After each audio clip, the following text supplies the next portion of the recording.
Всем привет! Мы приглашаем вас сегодня в увлекательное путешествие и едем на Иерусалимский Шук, предпраздничный рынок Махане Иуда, где царит радость и веселье, где есть место даже молитве, где прилавки ломятся от красочных яств, взрывая все органы чувств. Кто еще не знаком, знакомьтесь. Наша внучка Мия сегодня с нами.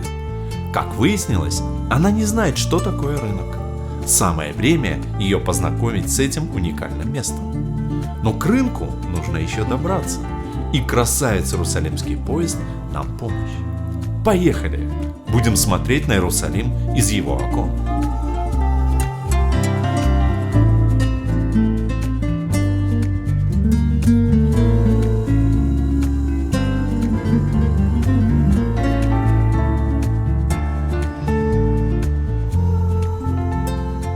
Поезда встречаются и едут в разные стороны. Наш поезд уехал, а мы остались. Лариса настояла.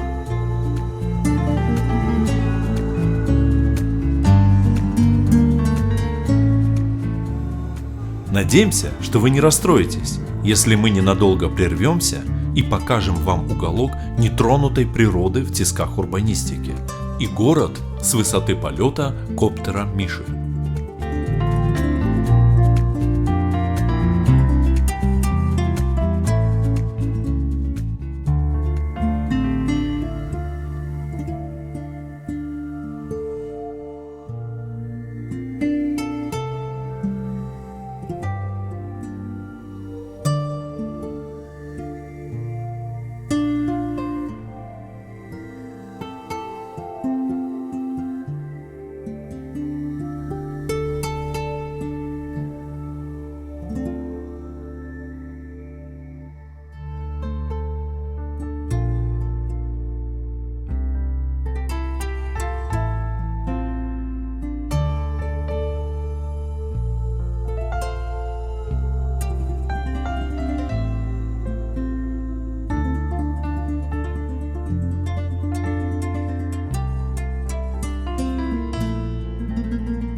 Приземляемся.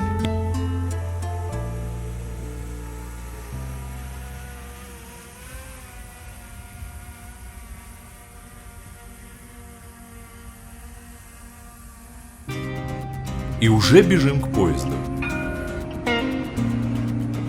Все вовремя.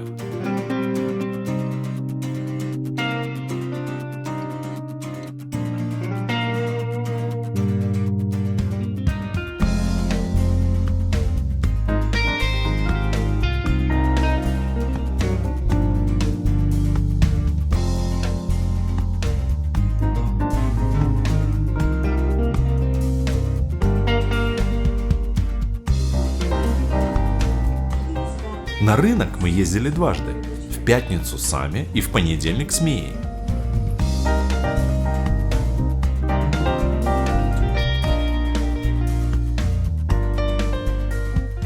Привет.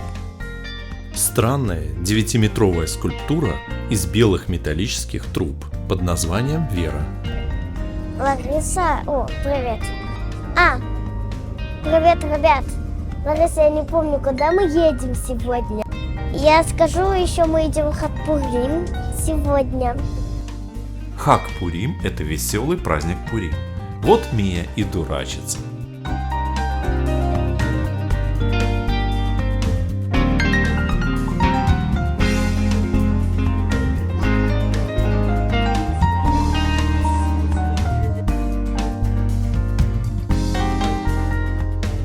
Почти приехали.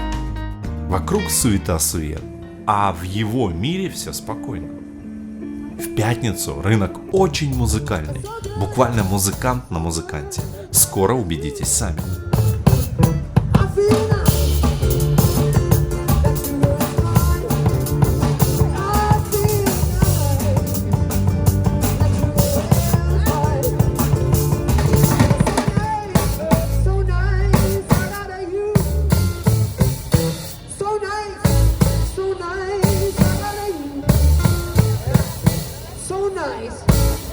So nice,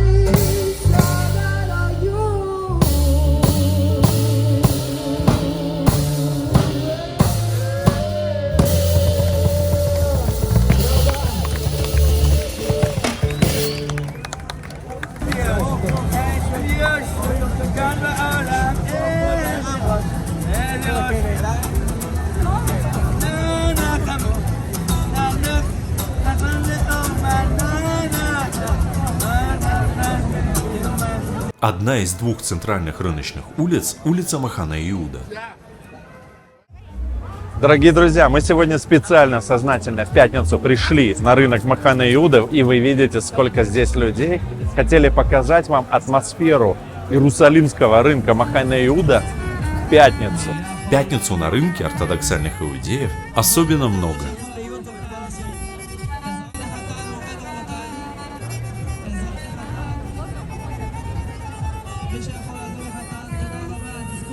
А здесь идет молитва, исполнение заповеди о наложении тфилин.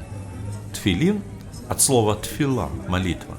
В тфилинах, черных коробочках на голове и на руке, вложены рукописные свитки с 4 отрывками из Пятикнижия Моисея, где и говорится о заповеди наложения тефилин. На этой же улице один музыкант сменяет другого.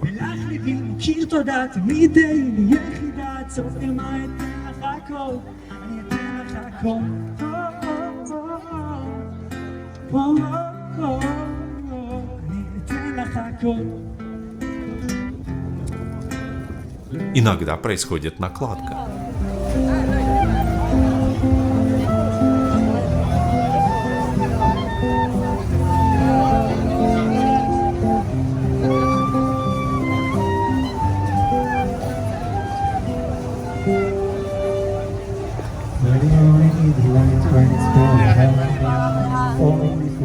Уставший кларнетист в белом уступил доходное место кларнетисту в черном.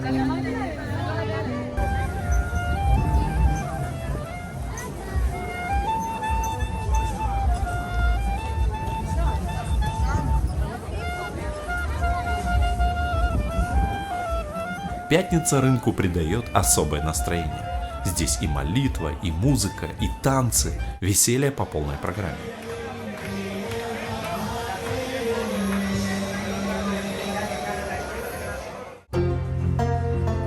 Сегодня у многих выходной день, и двери всех кафе и ресторанчиков открыты. А сюда, смотрите, даже очередь выстроилась.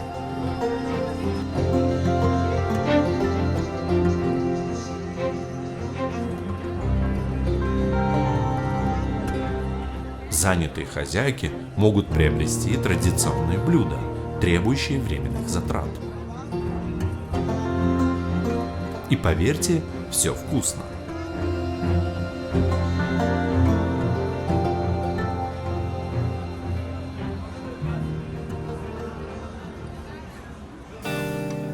К шаббату несут домой цветы. Смотрите, какое разнообразие.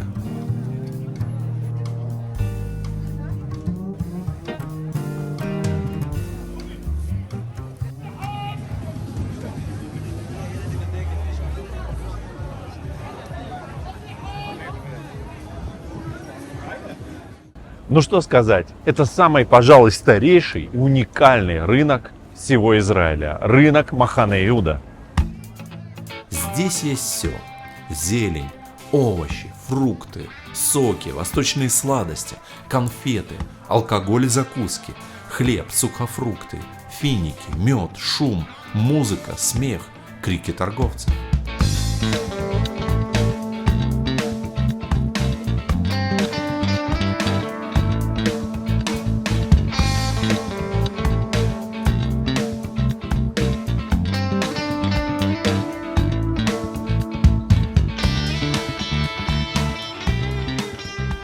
Восточные сладости и сейчас не дешевы, но все же любой из смертных в состоянии их попробовать. А ведь несколько столетий назад это было лакомство лишь для избранных.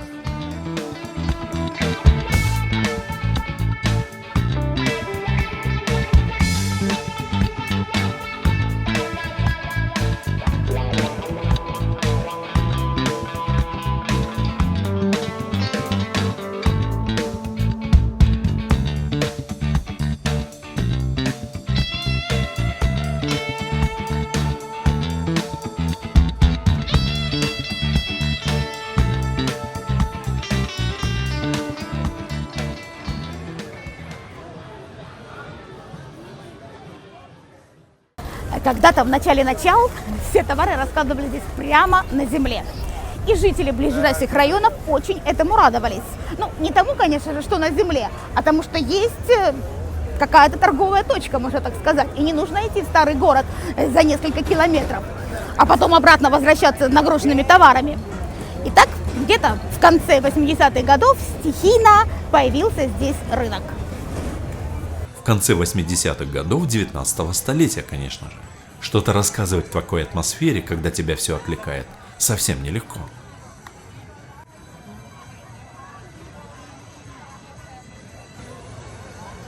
Итак, дорогие друзья, когда-то здесь всего этого не было, а был пустырь между новыми еврейскими районами. И таких пищевых изысков не было тоже. Не было прилавков, не было даже воды, да откуда и взяться. И жители районов носили воду продавцам. Но рынок жил, рос, строился и расширялся, хотя и не без проблем.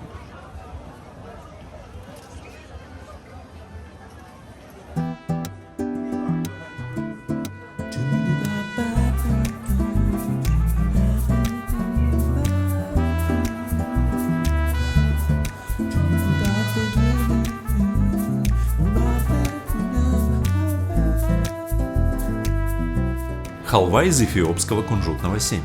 Лавка царства халвы с поистине царскими ценами. В прошлом фильме о рынке нам даже написали, что халва не может стоить $50 за килограмм. Может, и еще как может, если она из царства халвы.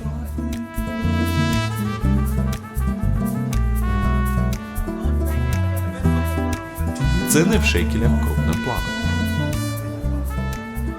Рынок очень интересно устроен. Одна его основная улица имеет название Махане Иуда, а параллельная, более южная, чуть-чуть южнее, называется Эцхейм, по названию одной из религиозных еврейских ешив, которые здесь в начале 20 века строили дома.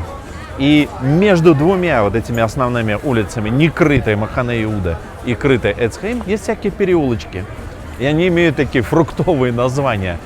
Грушевая, Яблочная улица, Эцтапоа, Хагас. Так вот, если на улице Яблочной никаких знаменитостей не выросло, то на улице Грушевой, Агас, вот напротив меня как раз жил знаменитый певец из семьи Банай. И мэрия города решила переименовать улицу Грушевую имени Якова Ильяу Баная. В честь патриарха, основателя этой семьи, Якова Ильяу Баная. Мы сейчас на улице Шикма, улица Сикаморы. Чем известна эта улица? А тем, что в 1976 году вот здесь, за этими дверями, открылся магазинчик, в котором продавали в розницу по оптовым ценам. И это было впервые. Имя этого молодого человека, который открыл киоск на площади в 40 квадратных метров, который достался ему от его дедушки, известно, пожалуй, каждому израильтянину. Нет такого израильтянина, который бы не знал имя Рами Леви. Сейчас это владелец и генеральный директор огромной компании, в название которой вошло название этой улицы. И имя, собственно говоря, родоначальника Рами Леви Шивука Шикма. Рами Леви Шикма Маркетинг. Вот ведь как бывает. Начал с единственного киоска, а сейчас Рами владелец десятков супермаркетов и не только, с чистым доходом 211 миллионов шекелей в год. А мы продолжаем прогулку по рынку. Большим спросом пользуются всевозможные свежевыжатые соки.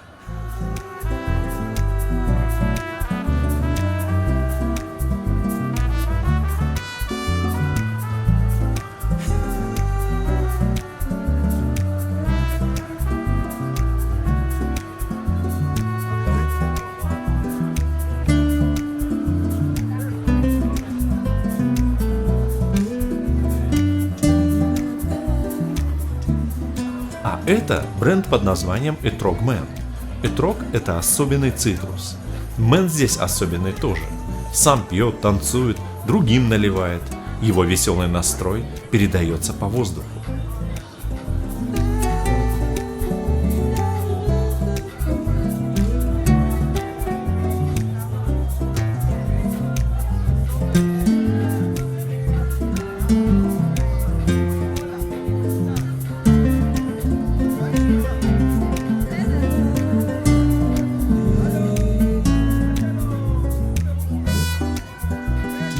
На рынке нам встретились две торговые точки этого бренда с овощными и фруктовыми напитками.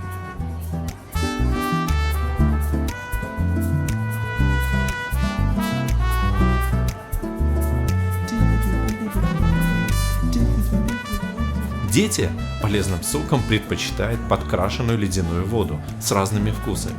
Мия в их числе.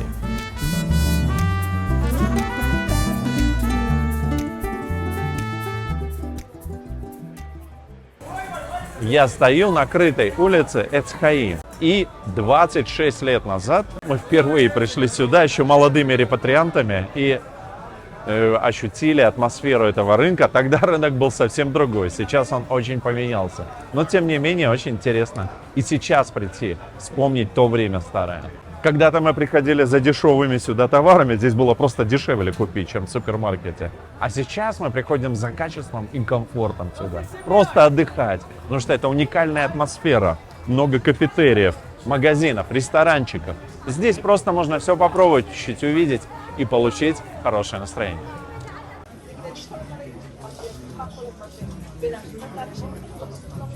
И мы видим на рынке большое количество людей, одетых вот как Мия, или раскрашенных в определенный костюм. Это еврейский праздник Пурим, когда еврею нужно переодеться, чтобы его не узнали. И отсюда эта традиция. Даже есть такие праздничные шествия на Пурим, когда много-много-много молодежи, одетые в разные интересные костюмы, идут вместе все. И, как говорится, с веселым таким хорошим очень настроением. А это примерно в то же время у Явских ворот.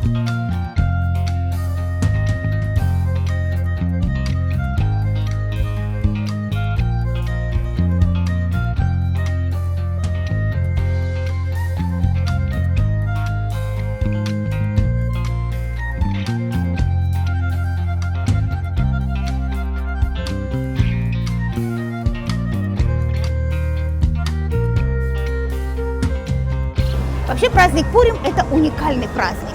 И это не только праздник веселья и радости, и также серьезных возливаний, которые предписаны еврею в этот праздник, написаны до такой степени, чтобы ты не мог отличить благословенного Мордехая от проклятого Амана. Как видите, подготовка к исполнению этого предписания идет полным ходом. И это действительно историческое событие, которое происходило во время, когда евреи были изгнаны со Святой Земли и находились в Персии. Пурим – это праздник, установленный мудрецами во веки веков, во все поколения, в память о чудесном спасении евреев от погрома и уничтожения Древней Персии во времена правления царя Артаксеркса. Эти события описаны в свитке царицы Эстер, в русском варианте Эсфирь. Главные действующие лица – это евреи, царица Эстер и ее родственник Мордехай, царь Артаксеркс и его вельможа, амалакитянин Аман, враг Мордехая и еврейского народа. История, полная интриги, дворцовых заговоров, цепи, казалось бы, случайных событий, в результате которых евреи были спасены. Пурим от слова «пур», то есть жребий. Ненавистный Аман, сплетя сеть интриг, добился от царя согласия на уничтожение евреев и уже бросал жребий, чтобы назначить месяц их истребления. В конечном итоге закончил свою жизнь на виселице. Интересно, что в свитке царицы Эстер нет ни одного упоминания имени Бога. Переодевание в карнавальные костюмы должно напоминать о том, что под маской, казалось бы, случайных обстоятельств скрывается божественный замысел. Празднику предшествует однодневный пост Эстер, в память о 3 днях поста, который объявила царица Эстер, прежде чем нарушить дворцовый этикет. В синагогах читает свиток Эстер, и только потом можно дать волю веселью.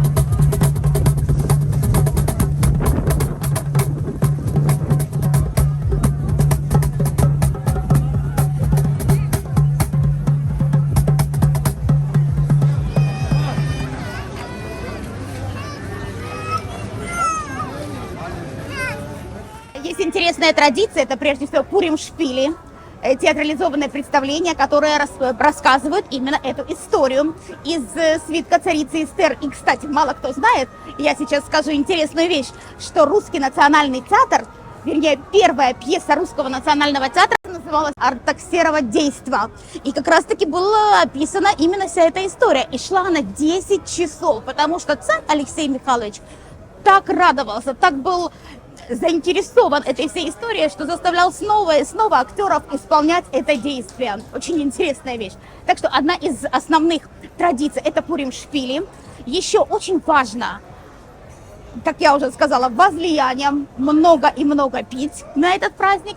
Очень важно давать деньги бедным. И, конечно же, еще одна серьезная традиция – это мишлох манот, то есть как бы передача явств. Друзья, соседи, родственники дарят друг другу корзинки, коробки, наполненные всевозможными готовыми продуктами. И среди этих коробок вы увидите упаковки с печеньем треугольной формы. Это традиционные пуримские печенья, уши Амана. Моя любимая бакалея. Каких вкусностей здесь только нет.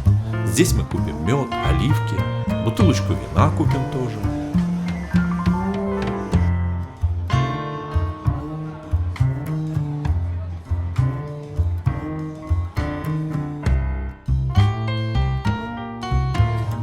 В баре на улице Ореховой празднуют день рождения.